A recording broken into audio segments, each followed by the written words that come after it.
Hey guys, what's going on? It's Nate Giesing. Welcome to the next episode of the podcast. It feels oddly like we haven't sat down and had a proper podcast in a while. We sat down and literally just an old school diary room-esque update of what's going on in the channel. But before we get into that, I want to thank you so much for tuning in.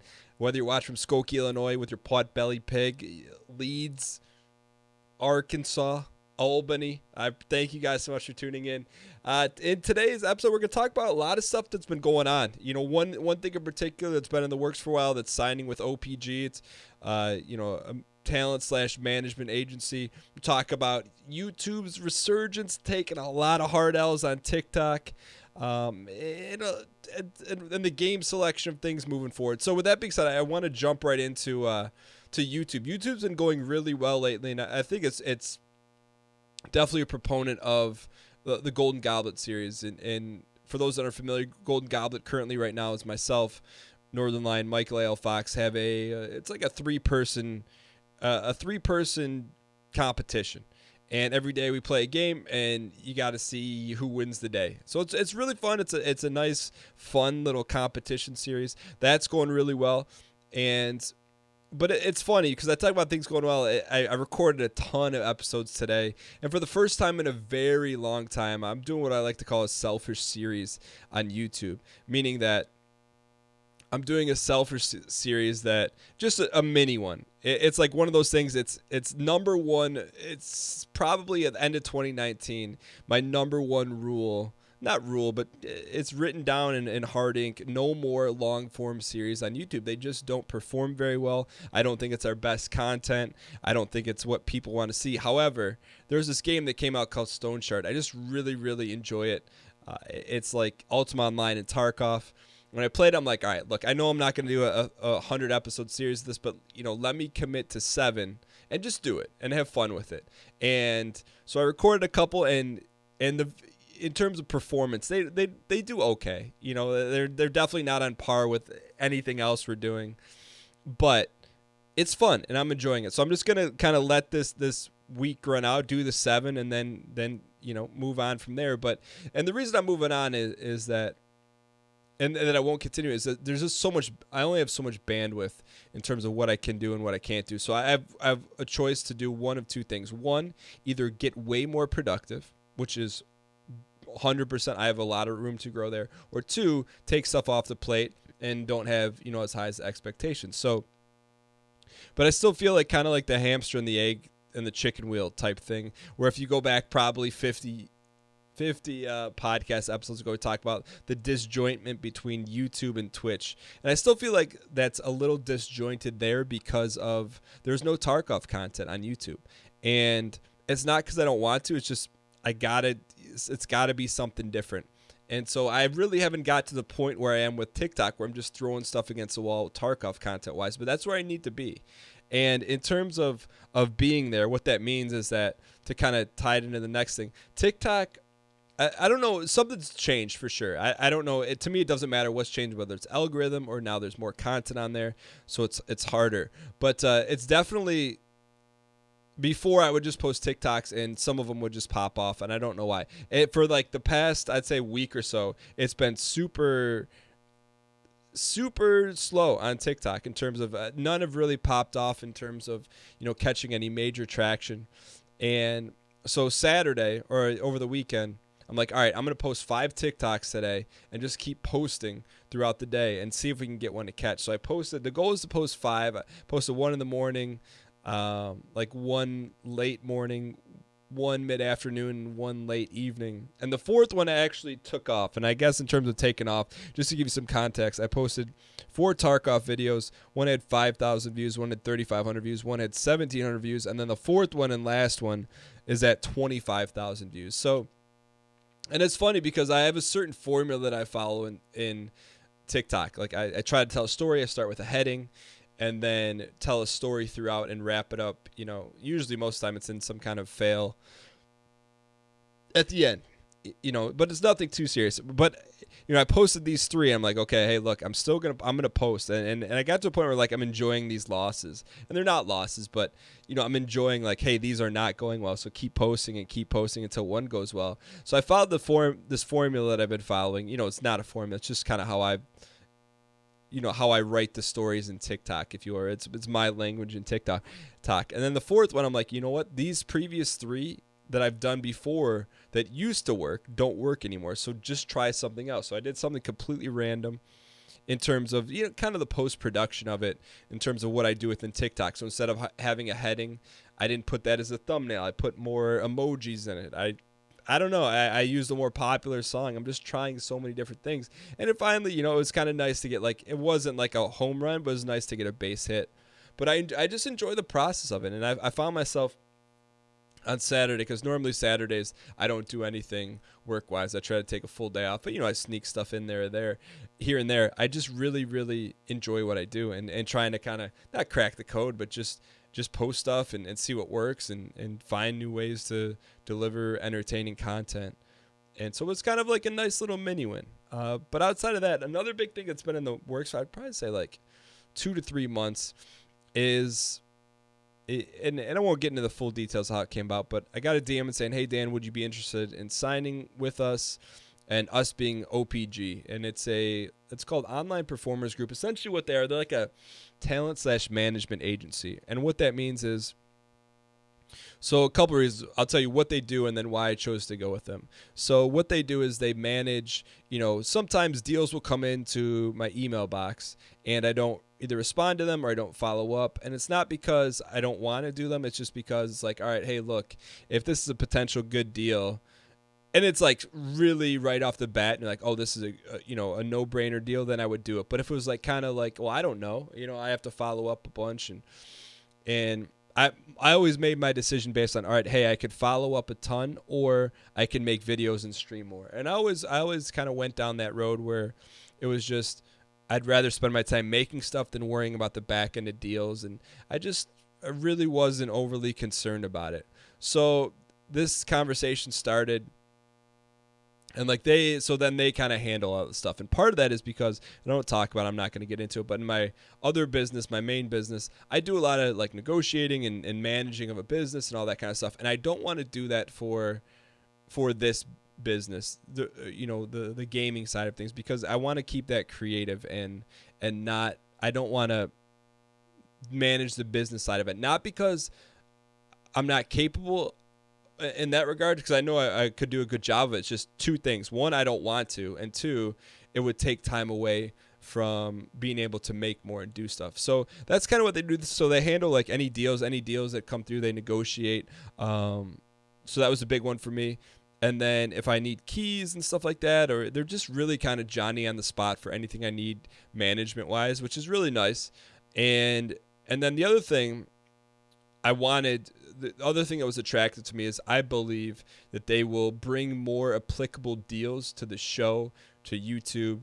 And what I mean by deals is better sponsored deals in terms of things that would be a more natural fit for the show, which, has a chance to increase revenue. And then, with that, I can always push the needle on spending more and more time, whether that means more shows or more videos or what have you. So having that, collective, I think to me that's what it came down to, wanting to do it. So those 2 things. 1, I don't want to handle any of that stuff, and it needs to be handled. And 2, I believe they're going to bring some more deals to the table. We'll see if it happens. I have a really good feeling about it. I did a lot of due diligence. I have some friends in the industry that are also with this agency, Cobalt, Grand Pooh Bear, Crendor's with them, Peeves with them. And I think I talked to the first 3 a little in depth about their experience. Everyone had a really good experience. And, I'm pretty, when it comes to making a decision like that, or signing a contract, or, getting into a business relationship, I'm very, scrutinizing is not the right word, but I'm very cautious. And I always, do my best to not leave any stone unturned. And so there's a lot of conversation. It wasn't just like a no-brainer off the bat, but a lot of phone calls, really some really long meetings that I'm surprised. And to me, as the meetings went on, like, man, these guys are really dialed in, and I think it's gonna be a good fit. So we'll see. And I think about that. And the biggest deal, not the biggest deal, but the most important thing is what does it mean if you enjoy the content, if you enjoy the shows, if you enjoy YouTube? What does that mean for you? No, it won't change anything, which is the best part. Is nothing will change. The only thing that'll happen is that there may be additional content, right? Like, so maybe we do more sponsored content, but it's not. My thing on sponsored content is number one, it's got to be something we'd be normally interested in or try out. And two, it has to be like a good fit for the show and not take away from the show. So meaning that it always adds to. So if a normal show is 3 to 4 hours, then it wouldn't be like take an hour away from Neo or Tarkov to do sponsored content. That's never what will happen. It's always like a bonus. And that's how I treat it. And I don't know. We'll see. It's yet to be determined, but I think it's going to be pretty good. I think it'll be good for the longevity of being able to do this even longer. And, who knows what will happen. So I'm excited about that. But in terms of on the forward-facing stuff, a whole heck of a lot is not going to change. Outside of that, everything else is going really well, and I kind of had a stunned moment on the show last Wednesday, I believe, where I got stunned. Everything's going really, really well. Twitch is going well. YouTube, check the wire, the podcast with Northern Line, which it's on its own feed now. I probably should have done a mini podcast about that, but everything's just going really, really well. I had this moment of like, man, like everything is going really well, and I'm used to stuff not being hard, but being like, all right, hey, this is going well. This needs a lot of work. This is okay, but just stuff's really starting to snowball, and it's been about almost 8 years of doing this. So it's kind of cool to see like the needle move a little bit and, have like progression in a lot of different things. But it was just a moment where I was like, it kind of hit me in that particular moment on Twitch. And I was just kind of like, I didn't really know what to do, because a lot of the time that I spent is just going, right, making videos, doing shows, working on the show, planning stuff, whether it's Golden Goblet series or the podcast or whatever. And it's rarely do I take time to be like, all right, hey, like things are going really well. Let's take a second and like enjoy it. And so I think I've like forced myself to do that a little bit without regressing, meaning like, man, this is cool. We've come a long way, but let's keep going. And so I don't know. I just feel fortunate. I think at the end of the day, and if you follow me on Twitter or anywhere, whenever I look at any of the stuff that I do that I'm lucky enough to do, whether Twitch or YouTube, I'm just very grateful. Grateful that I can put on a show and people show up. Grateful that I can put out a podcast and you enjoy listening to it. Grateful that Ryan reached out. It's like, hey, you want to do this podcast or find a way to do a podcast together, and then it, I don't want to say it blows up, but it's doing really, really well, and just feeling very fortunate. And I try not to take anything for granted, because stuff can change, but more importantly, it's just, I don't know. It's like things are going well, but nothing changes, at least internally for me. It's like, I just enjoy the day to day and having the opportunity to do this. So other stuff that's been going on is, one of our friends, Austin, did a lot of planning and came up with a Mario Racing League, which is, really cool. And it was very well done. And, I'm fired up that he thought to ask me to do it. And so we competed in it. It was on Friday. And I'm like, hey, look, like we haven't had Mario Maker on the show in a while. I don't know how well this is going to do. I'm going to be honest. I was like 7.5 out of 10 excited for it. I'm like, yo, this will be fun. I know Austin put a lot of work into this. I'm going to, put on a good show for him and have a good time with it. But once the show got going, I was like, man, people were into it. I was into it. It got competitive. And I'm really looking forward to it. So it's a couple more weeks. I think it's like 9 more weeks, but just an hour every Friday at the end of the show, the normal show, which is exciting, and I'm excited for him because I know he put a lot of work into it. And from what I understand, the first week went really well, in terms of his expectations and things like that. And I'm looking forward to the next week. I always said if you put me in anything that's a tournament or a league, I don't care what it is. I just feel like that always makes things so much better, more interesting, more fun for all people involved. And so I'm excited about that. And it's funny because I had kind of, I don't want to say put Mario Maker 2 to rest, but I'd be like, all right, look, it was a good run. I really enjoyed it. And, but it was time to move on. But, it just kind of hit the chord where it's like, if I didn't get into Mario Maker 2, it would make no sense for me to be in the league. But because I really enjoyed the game, it was a good fit. And I'm just excited that, everyone enjoyed watching it as well.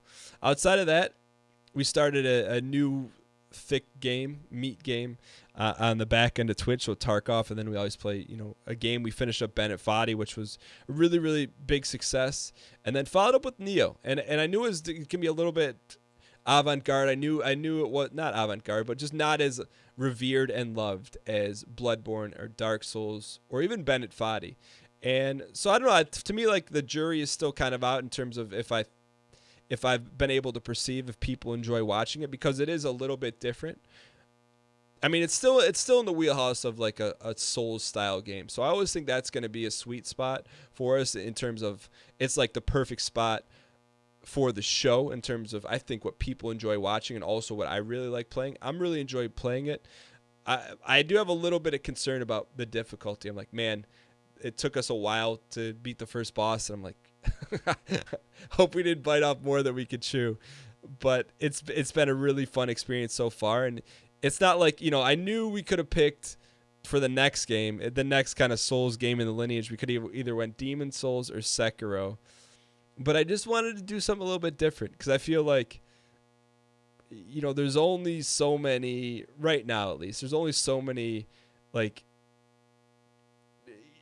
rare air Souls games, right? Like once you play a Soul game once, then it's you don't get that first experience back. And so I don't want to, I'm not spacing them out. That's not the right word, but I just wanted to maybe take a break for one.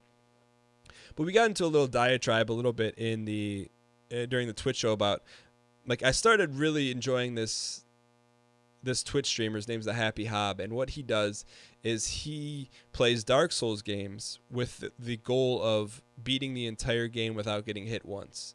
Let me say that again in case you didn't hear me right. He plays through Dark Souls games with the goal of not getting hit one time. I'm not saying dying. I'm saying just getting hit once. And so he was running through Dark Souls 2, and I really got into it.